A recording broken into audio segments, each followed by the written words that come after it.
তৃণমূলের বিদ্রোহী ব্লকের নেতা কি তাহলে এবার হতে চলেছেন সুদীপ বন্দ্যোপাধ্যায়? ভূপেন্দ্র যাদবের সঙ্গে বৈঠকের পরে বিদ্রোহী ব্লকে কি শামিল হতে চলেছেন সুদীপ বন্দ্যোপাধ্যায়? সোমবার লোকসভা স্পিকারের সঙ্গে দেখা করতে পারে তৃণমূলের বিদ্রোহী ব্লক।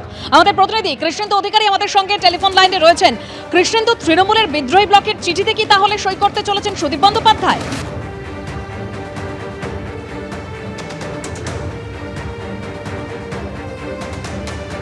না, কৃষ্ণেন্দুর সঙ্গে আমরা আবারও যোগাযোগ করার চেষ্টা করব। যে খবরের দিকে আমাদের নজর রয়েছে যে তৃণমূলের বিদ্রোহী ব্লকের নেতা কি তাহলে হতে চলেছেন সুদীপ বন্দ্যোপাধ্যায়। ভূপেন্দ্র যাদবের সঙ্গে বৈঠক, অর্থাৎ ভূপেন্দ্র যাদবের বাসভবনে যে বৈঠক হয়েছে, যেখানে শতাব্দী রায় ছিলেন, নিশিকান্ত দুবে ছিলেন, সেই বৈঠকের পর এবার কি বিদ্রোহী ব্লকে শামিল হতে চলেছেন সুদীপ বন্দ্যোপাধ্যায়? অর্থাৎ সংখ্যাটা কি এবার 19 থেকে 20 হতে চলেছে? আজকের যে বৈঠক, সেই বৈঠকের পর কি এবার তাহলে বিদ্রোহী ব্লকের নেতা হতে চলেছেন সুদীপ বন্দ্যোপাধ্যায়? সোমবারই লোকসভা স্পিকারের সঙ্গে দেখা করতে পারে তৃণমূলের বিদ্রোহী ব্লক, এরকমই খবর পাওয়া যাচ্ছে।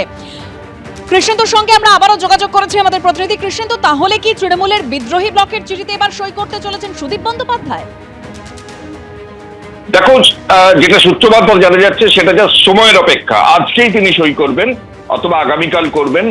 আগামীকাল রাজ্যের মুখ্যমন্ত্রী শুভেন্দু অধিকারীর দিল্লি যাওয়ার কথা, তাদের সঙ্গে একটা বৈঠকের সম্ভাবনা রয়েছে এই বিদ্রোহী ব্লকের, এবং সেখানেই আরো চূড়ান্ত রূপ নেবে। এবং আগামী সোমবার, যেটা সূত্রপাত জানা যাচ্ছে, স্পিকারের কাছে যে গোপনীয়তা রেখে বৈঠক চলছিল বা যে গোপনীয়তা রেখে সই করা হচ্ছিল, সেটা আর গোপন থাকবে না, একদম সরাসরি তারা স্পিকারের কাছে যাবেন, এমনটাই সূত্রপাত জানা যাচ্ছে। এবং গোটা বিষয়টাই আজকের বৈঠকেও চূড়ান্ত হয়েছে। আজকে ভূপেন্দ্র যাদব, যিনি বিজেপি নেতা, কেন্দ্রের মন্ত্রী এবং রাজ্যের নির্বাচনের গুরু দায়িত্বে ছিলেন, সেই ভূপেন্দ্র যাদবের বাড়িতে আচমকাই পৌঁছে যান সুদীপ বন্দ্যোপাধ্যায়, এবং সঙ্গে ছিলেন শতাব্দী রায়। শতাব্দী রাও, তুমি জানো যে এই বিদ্রোহী যে ব্লক তৈরি হয়েছে, 19 জন যাতে স্বাক্ষর করেছেন, তার উপনেতা কাকলি ঘোষ দস্তিদার এবং শতাব্দী রায়, তারাই চালিকা শক্তি বলা যেতে পারে। এবং আজকে একই বিমানে শতাব্দী রায়ের সঙ্গে সুদীপ বন্দ্যোপাধ্যায় দিল্লি যান, এবং দিল্লির বিমানবন্দর থেকে নেমে একই গাড়ি করে শতাব্দী রায়ের সঙ্গে সুদীপ বন্দ্যোপাধ্যায় ভূপেন্দ্র যাদবের বাড়ি পৌঁছন। এবং সেখানেই চমক ছিল যে সমানের একজন এমপি, তৃণমূলের এমপি মমতা বন্দ্যোপাধ্যায়ের সবচেয়ে পুরনো ঘনিষ্ঠ ব্যক্তি সুদীপ বন্দ্যোপাধ্যায়, তিনি শতাব্দী রায়, বিদ্রোহী ব্লকের একজন সাংসদ, যিনি ইতিমধ্যেই সই করেছেন বিদ্রোহী ব্লকে, এবং আলাদা একটা এনডিএর সহযোগী হিসেবে আলাদা ব্লক করার সিদ্ধান্ত নিয়েছেন যারা, তাদের সঙ্গে একই সঙ্গে ভূপেন্দ্র যাদবের বাড়ি যাচ্ছেন কেন? এবং সেখানে সূত্র মারফত জানা যাচ্ছে, সেখানে গিয়ে প্রায় 1 ঘন্টার বৈঠক হয়। ভূপেন্দ্র যাদবের সঙ্গে শতাব্দী রায় উপস্থিত ছিলেন, সুদীপ বন্দ্যোপাধ্যায়ের মূলত বৈঠক হয়, এবং তিনি সুদীপ বন্দ্যোপাধ্যায়কে কার্যত ভূপেন্দ্র যাদবের কাছে পৌঁছে দেন শতাব্দী রায়, এবং তাদের বৈঠক হয়। এবং বৈঠকে যেটা সিদ্ধান্ত হয়েছে এবং যেটা জানা যাচ্ছে সূত্র মারফত, যে সুদীপ বন্দ্যোপাধ্যায় সেই বিদ্রোহী ব্লকে যোগ দেওয়ার সিদ্ধান্ত নিয়েছেন নীতিগতভাবে, এবং তিনি সই করবেন আজকেই অথবা আগামীকাল।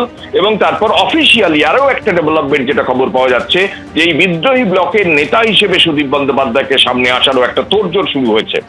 এবং বিদ্রোহী ব্লক সূত্রে আরো জানা যাচ্ছে, বা তারা যেটা সূত্র মারফত, যে আরো একটা চমক বা আরো একটা মানে সাসপেন্স আজকে রাতে এবং আগামীকালের জন্য অপেক্ষা করছে। সব মিলিয়ে যে কোনো সময় সুদীপ বন্দ্যোপাধ্যায় সই করবেন, এবং বিদ্রোহী ব্লকের নেতা হওয়ার সম্ভাবনায় তিনি এগিয়ে আছেন।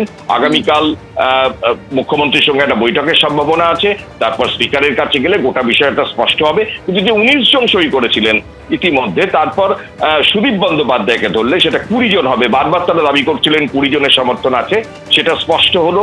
আরো একটা চমকের কথা বলছেন, সেটার দিকেও আমাদের নজর থাকবে। এবিপি আনন্দ, এগিয়ে থাকে, এগিয়ে রাখে।